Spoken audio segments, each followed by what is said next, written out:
අද වීඩියෝ එකෙන් මම ඔයාලත් එක්ක කතා කරනවා ඔන්ලයින් shopping platforms වල ඉතාමත් අඩු මුදලකට තියෙන fake iPhones සහ අනෙකුත් devices ගැන. ඉතින් එහෙනම් මේ වීඩියෝ එක ඔයාලට වැදගත් වෙයි කියලා මම හිතනවා. ඒ නිසා අනිවාර්යෙන් channel එක subscribe කරලා තියාගන්න. මේ වීඩියෝ එක වටිනවා කියලා හිතලා යාළුවෙක්ට මෙන්න මේ වීඩියෝ එක share කරන්නත් අමතක කරන්න එපා. අපි එහෙනම් දැන් ඉක්මනටම වීඩියෝ එකට ගිහලා බලමු මෙන්න මේ කතාව මොන වගේද කියලා. හරි යාළුවනේ අපි ඉස්සලාම ස්ක්‍රීන් රෙකෝඩ් එකට එමු. ස්ක්‍රීන් රෙකෝඩ් එකට ආපුවම මම දැන් ඉන්නේ ඔන්ලයින් shopping platform එක. ඉතින් මම මේක කියලා සර්ච් කරනවා iPhone 17 Pro Max කියලා. හරි ඔරිජිනල් ෆෝන් කියලා ගහගමුකෝ.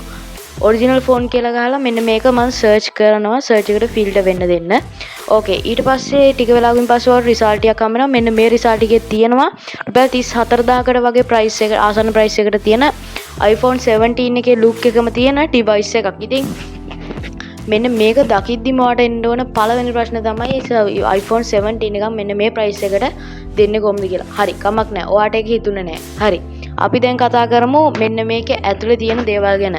description, title සහ ratings and reviews ගැන දැන් කතා කරමු. title එකට ගියොත් මෙන්න මේකේ ගහලා තියෙනවා සාමාන්‍ය පැහැදිලිවම මේක i7 කියන Android device එකක් කියලා.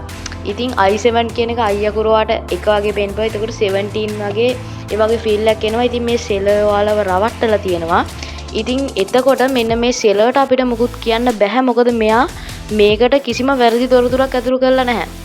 මෙයා මේ ෆෝන් එකේ හරි විස්තර ඇතුළු කරලා තියෙන්නේ මෙන්න මේකට මේ platform එකට. ඉතින් ඔයාලගේ අතේ තමයි තියෙන්නේ. ඔයාලා හරි දේ select කරලා හරි දේ place කරන්න ඔයාලා බලා ගන්න ඕනේ. මොකද නැත්තම් මෙන්න මෙහෙම තිබ්බොත් ඒ කියන්නේ iPhone 17 කියලා තියෙනවා title, description, seller ratings, reviews ඔක්කොම තියෙන iPhone 17 එකේ. ඉතින් එතකොට ඔයාලට seller ප්‍රශ්නයක් දාන්න පුළුවන් මෙන්න මේ වගේ වැරදි දේවල් මෙන්න මේකේ sell කරා කියලා. හැබැයි මෙන්න මෙතනදී ඔයාලට sellerට කිසිම දෙයක් කියන්න බෑ. seller මේකේ ඇත්ත තොරතුරු දාලා තියෙන්නේ. ඔයාලා නිකන් රැවටිලා වගේ දෙයක් තමයි වෙලා තියෙන්නේ. ඉතින් මෙන්න මේ වගේ ඩිවයිස් එකක් ගද්දි ඔයාලට සැලකිලිමත් වෙන්න ප්‍රධාන දේවල් තුනක් ගැන කතා කරොත් ටයිටල් එක, ඩිස්ක්‍රිප්ෂන් එක සහ සෙලර් රේටින්ග්ස් ඇන්ඩ් රිවිව්ස් ගැන මම දැන් කතා කරනවා. ඉස්සෙල්ලාම ඔයා ටයිටල් එක හොඳට කියවන්න. ටයිටල් එකේ කොහෙම හරි ඇති මෙන්න මේක Android device එකක් කියලා සහ එහෙම තිබ්බ නැත්නම් මෙන්න මේ Android device එක නමක් හරි ඇති.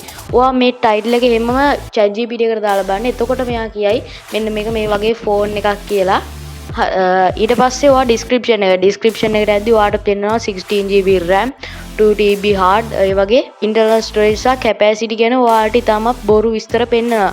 ඉතින් ඔයාලා ඒකට රැවටෙන්නේ නැතුව ඉතින් ඔයාලට හිතෙන්න ඕන ප්‍රධාන ප්‍රශ්න තමයි 2TB internal storage එකක් සහ 32GB RAM එකක් දෙන්නේ කොහමද මෙන්න මේ වගේ price එකකට. ඉතින් ඒක හිතනවා ඔයා කවදාකවත් මෙන්න මේ වගේ order එකක් place කරන්නේ නැහැ. ඉතින් අපි දැන් description එක ගැන කතා කරා. ඊට පස්සේ අපිට තියෙන්නේ seller ratings and reviews. ඉතින් seller ratings and reviews ගැන කතා කරොත් මෙන්න මේකෙදි ඔයාලට තාමත් හොඳ reviews බලා ගන්න පුළුවන්. ඉතින් මෙන්න මේ වගේ fake phone එකකට කොහමද හොඳ reviews එන්නේ?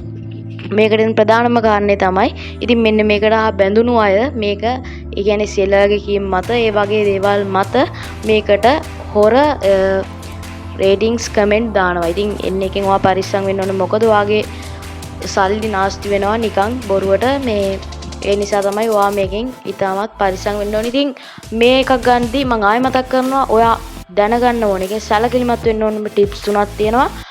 ටයිටල් එක, ඩිස්ක්‍රිප්ෂන් එක සහ seller ratings and reviews සහ comment දාලා තියෙන ඒවා ගැන. ඉතින් මෙන්න මේ ටික හොඳට බලලා ඔයත් ඔපේ ෆෝන් එකක් place කරන්න වග බලා ගන්න ඕනේ.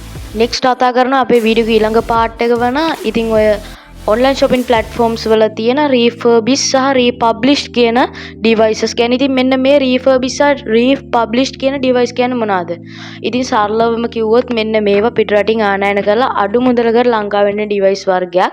ඉතින් මෙන්න මේ ගන්නවල බය වෙන්න ඕනේ නැහැ. හැබැයි මේ වගේ device එකක් ඔයාලා මිලදී ගන්නිද්දි ඔයා හොයන්න ඕන විස්තර ගොඩක් තියෙනවා. ඉතින් ඔයා ඒ වගේ seller කෙනෙක්ව contact කරගන්න. ඊට පස්සේ මේ phone එකේ ගත්තු කෙනෙක්ව contact කරගෙන මේ phone එකේ තියෙන අඩුපාඩු මොනවද මේ වගේ දේවල් ගැන ඔයා වැඩිදුර දැනුවත් වෙන්න ඕනේ මෙන්න මේ වගේ device එකක් මිලදී ගනිද්දි. මොකද මෙන්න මේ වගේ device තියෙන රුපියල් 17,000ට ඒ වගේ prices වල තියෙනවා සාමාන්‍ය හොඳ device. ඉතින් මේව ඇත්ත වෙන්න පුළුවන්. නමුත් ඔයා හොයලා බලන්න නැතුව මේක order කරොත් ඔයාගේ සල්ලි නිකරුණේ නාස්ති වෙනවා. ඉතින් ඒ නිසා refurbished සහ republished කියන devices ගැන ඔයාලා දැනුවත් කරන්න තියෙන්නේ ওই දේවල් ටික තමයි. ඉතින් යාළුවනේ කොහොමද අද ගෙන ආපු වීඩියෝ එක? අද ගෙන ආපු වීඩියෝ එක හොඳයි නම් අනිවාර්යෙන් ටෙක්නික් හසා YouTube channel එක subscribe කරලා bell icon එක click කරලා තියාගන්න අමතක කරන්න එපා. එහෙනම් මේ වගේ අලුත් වීඩියෝ තවත් ඕන අනිවාර්යෙන් channel එක subscribe කරලා තියාගන්න. ඒ වගේම මේ වීඩියෝ එක වටිනවා කියලා හිතනවා ඔයාලා යාළුවෙටත් වීඩියෝ එක share කරන්න අමතක කරන්න එපා. එහෙනම් යාළුවනේ තවත් දවසක අලුත් interesting creative වීඩියෝ එකකින් හමු වෙනකන් ඔයාලට සුබ දවසක්. ජය වේවා.